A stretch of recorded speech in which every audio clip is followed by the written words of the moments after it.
직장을 가지는 비율은 우리 한국에서 여성들이 상당히 높습니다. 취업률이 좀 낮는 여러 가지 이유도 낮기도 하지만 상대적으로 봤을 때 입직을 하는 비율은 높고요. 그 다음에 요게 이제 빨간색이 우리 대한민국 여성들의 일하는 전체 비율입니다. 경력 유지에서는 리테인 부분에서는 굉장히 급격하게 줄어듭니다. 그 다음에 재취업도 더 짧죠. 리스타트. 그 다음에 리프리젠테이션 대표성도 굉장히 낮습니다. 그러니까 많은 사람이 직장을 가지지만 유지하기가 어렵고 그 다음에 끊어졌을 경우 경력이 단절되었을 때 다시 재취업하는 것도 낮고 그 다음에 여성이 대표성을 가지는 것도 낮습니다. 그러면 여기 앉아있는 남자 대학생 아니에요. 우리 가보면 실제로 안 그렇다 이런 얘기도 하는데 물론 변화하고는 있습니다. 실제 20대 경제활동 참가율을 그래프로 그려보면은 작년에 드디어 놀라운 사실이 됐습니다. 물론 그전에도 이렇게 추월이 시작이 됐는데요. 2012년부터 좀 추월이 됐죠. 20대 여성들이 취업하는 비율이 2012년에는 여성이 추월했습니다. 그러다음에 계속 취업률 자체는 떨어지고 이렇게 했지만 계속 추월이 돼서 현재까지 20대에 취업하는 여성은 20대 남성보다 많습니다. 남성은 이제 대부분 평균적으로 우리나라 현실에서 병역 의무도 있고 하기 때문에 20대 취업은 조금 낮은 편입니다. 상대적으로. 그 다음에 30대에 들어가면 이게 급격하게 역전이 됩니다. 이 주황색으로 나타나 있는 게 여성들의 취업률이고요. 이게 30대 되면은 우리나라 30대의 남성은 대부분 일을 합니다. 어떤 형태로든지 30대 남성들은 평균 93% 이상으로 다 일을 가지고 있다는 것. 그래서 이 차이가 어디서 오는가? 결혼을 기점으로 해서 차이가 온다는 거죠. 이렇게 갭 차이가 많이 나고 또 그 다음에 여성은 이렇게 증가하다가 어느 시점에 되면 더 이상 잡을 구하지 않고 밑으로 내려오는 증세가 있습니다. 여성 고용률을 보면 지금 제가 통계청의 한국노동연구원의 데이터를 보면은 여성 고용률이 53.5%일 때 1인당 GDP가 28,000불 정도 돼요. 그리고 출산율이 1.3인데 만약에 여성 고용률을 좀 더 높이면 어떤 결과가 나타날까 보면 이렇게 나옵니다. 그러니까 여성 고용률이 높아지니까 1인당 GDP도 높아지고 출산율도 높아진다는 이런 관계가 나오는데 어느 게 먼저가 되는지는 모르겠습니다만 우리가 선진 각국의 통계들을 전부 분석을 해보면 선진국의 경우 우리도 이제 중진국에서 선진국 할까 말까 요 단계가 되겠죠. 거기에서 보면은 고용률이 높아지면 당연히 GDP도 높아지고 GDP가 높고 고용률이 높으면은 출산율도 높게 나온다는. 그래서 출산율을 높이는 것도 국가 정책에 있어서 굉장히 중요하고 고용률이 높아지고 이 세 가지가 같이 물려서 돌아간다고 보시면 되겠습니다. 그런데 이렇게 고용이 그대로 유지되려면 부모 자녀가 함께하는 시간이 많아야 되죠. 왜? 여성보다는 남성이 조금 더 아이를 보는 시간이 좀 많아졌으면 하는 게 여성의 바람인데 실제로는 어떠냐 하면은 이쪽으로 쭉 가면은 굉장히 이분들은 여성과 남성을 떠나서 자녀와 함께하는 시간이 굉장히 많습니다. 우리나라는 부모가 아이가 함께하는 시간이 48분인데요. 김성우 교수님 옛날 생각해 보시면 48분 평균 잘 안 되죠, 하루에. 예, 저도 그렇습니다. 예. 그런데 아빠는 엄마에 비해서 6분입니다. 그러면 우리 흔히 경상도 말로 퇴근하면 문 딱 열고 아는 방문나 자자 이 말 한다고 이렇게 하는데 요즘은 좀 많이 바뀌었죠? 그렇죠?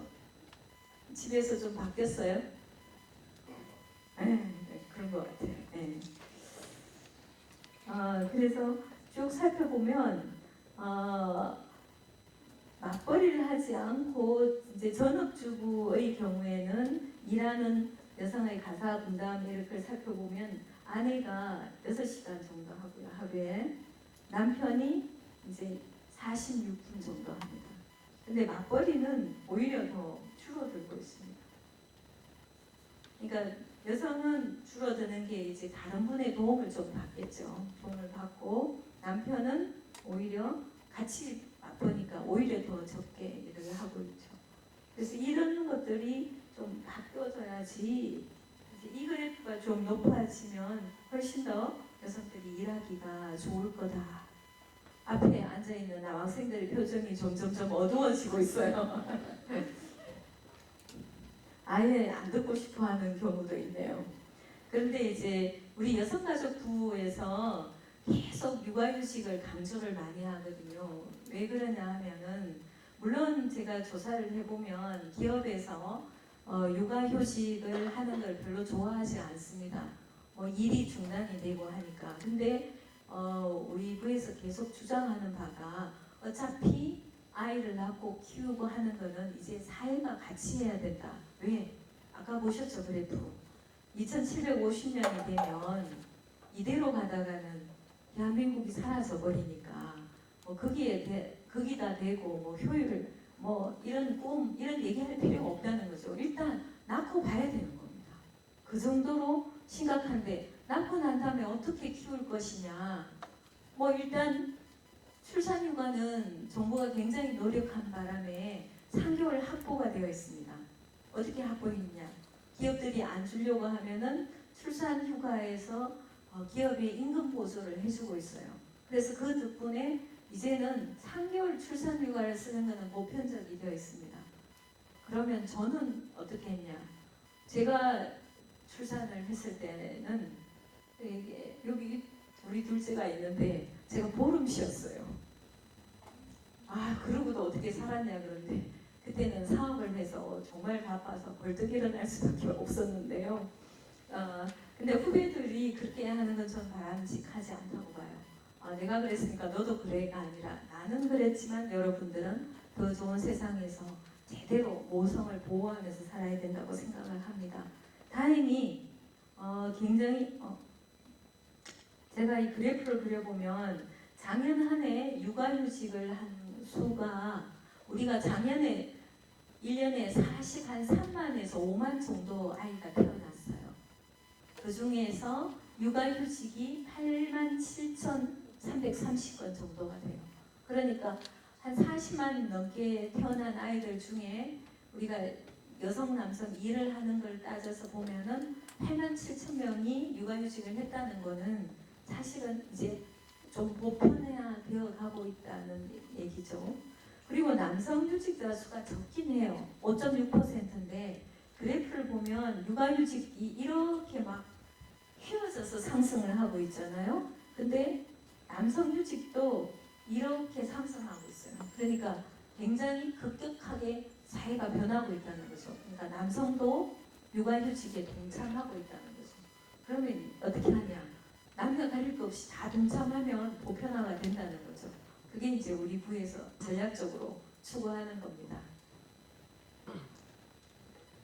취업도 아직 안 했는데 무슨 휴직 얘기를 하고 있냐 이렇게 생각이 들기도 하지만 그래도 한 번은 생각을 해봐야 된다는 거죠. 그래서 육아휴직도 아주 제도를 잘 만들어 놨습니다. 출산휴가 끝나고 나면 1년 정도 육아휴직을 할 수 있도록 하고 그 다음에 이게 여성이 하든 남성이 하든 상관이 없습니다. 엄마가 내가 건강하니까 3개월 후에 육아휴직을 하겠다. 아니면 아빠가 하겠다. 상관없이 할 수 있어요. 할 수 있고요. 그 다음 해에 1년을 더 하겠는데 어떻게 하겠느냐. 여기까지가 두 번째까지도 아빠가 했을 경우에는 급여의 150만 원까지는 100% 3개월 지급할 수 있도록 제도를 만들어 놨습니다. 그래서 전 세계에서 제도의 세팅은 우리나라가 아주 잘 되어 있습니다. 다만 이제 이 제도가 이런데 얼마나 활용하느냐의 문제가 있는데 저는 그렇게 생각해요. 언젠가는 이렇게 제도를 먼저 세팅해가 제도가 앞서서 간다면 결국은 그렇게 갈 수밖에 없을 거다 이렇게 기대를 하고 있습니다.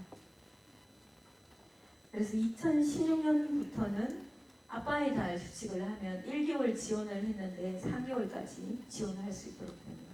혹시 앞에 계시는 교수님들은 직장에 계시니까 가능합니다. 너tum이 보셔도 가능합니다. 그리고 이제 경력이 단절되는 경우 왜 우리가 경력 단절을 막으려고 하느냐 하면 이렇습니다. 우리 OECD 평균 임금하고 그 다음에 세계 경제 포럼에서 나오면은 GGI라고 있습니다. 젠더 갭 인덱스라고 해서 한국이 항상 그 성적이 낮거든요. 근데 실제로 보면 한국이 그렇게 여성주의가 많이 낮지 않습니다. UNDP에서 한 조사를 보면 145개국에서 우리나라가 23위 정도 됩니다. 상당히 높은 편인데요. 특정 부분의 척도를 보면은 굉장히 낮은 게 남성과 여성의 임금 차이가 37% 난다 이러는데 이게 왜 그러냐면은 동일한 직종에서는 거의 나지 않고 있습니다. 약간 특수한 경우도 있지만 교수님들 잘 아시겠지만 같이 임용이 되면